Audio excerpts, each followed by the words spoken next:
রাত তখন প্রায় 12টা। চারদিকে ঘুটঘুটে অন্ধকার। গ্রামের শেষ প্রান্তে পুরনো শ্মশানঘাটের পাশ দিয়ে একা হেঁটে বাড়ি ফিরছিল রাকিব।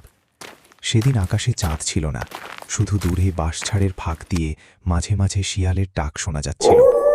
হঠাৎ রাকিব শুনতে পেল, রাকিব, দাঁড়াও। সে থমকে দাঁড়ালো, পেছনে তাকিয়ে কাউকে দেখতে পেল না। রাকিব ভাবল হয়তো বাতাসে বাঁশের শব্দ হয়েছে। সে আবার হাঁটতে শুরু করল। কিছু দূর যাওয়ার পর আবার সেই কণ্ঠ, রাকিব, আমাকে একটু বাড়ি পৌঁছে দাও। এবার তার শরীর কাঁপতে শুরু করল। রাকিব ধীরে ধীরে পেছনে তাকিয়ে দেখল, শ্মশানঘাটের পাশে সাদা কাপড় পরা এক মহিলা দাঁড়িয়ে আছে। তার লম্বা চুল মুখ ঢেকে রেখেছে। রাকিব কাঁপা গলায় বলল, আপনি কে? মহিলাটি কোনো উত্তর দিল না, শুধু হাত তুলে গ্রামের রাস্তার দিকে ইশারা করল। রাকিব বুঝতে পারছিল না কি করবে। হঠাৎ মহিলাটি ধীরে ধীরে তার দিকে এগিয়ে আসতে লাগল।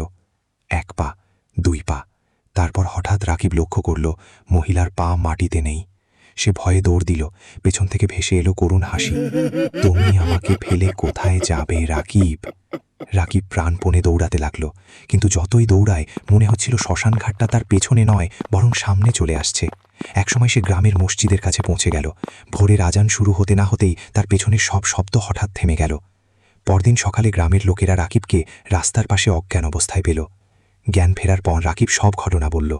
গ্রামের এক বৃদ্ধ দীর্ঘশ্বাস ফেলে বললেন, তুই যাকে দেখেছিস সে বহু বছর আগে এই গ্রামে মারা যাওয়া এক নারী।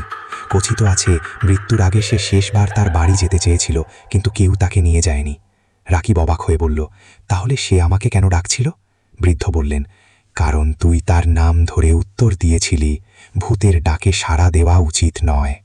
সেদিনের পর রাকিব আর কখনো রাতে শ্মশানঘাটের রাস্তা দিয়ে যায়নি, কিন্তু গ্রামের মানুষ বলে অমাবস্যার রাতে এখনও শ্মশানঘাটের পাশ দিয়ে গেলে একটি নারী কণ্ঠ শোনা যায়, আমাকে একটু বাড়ি পৌঁছে দাও।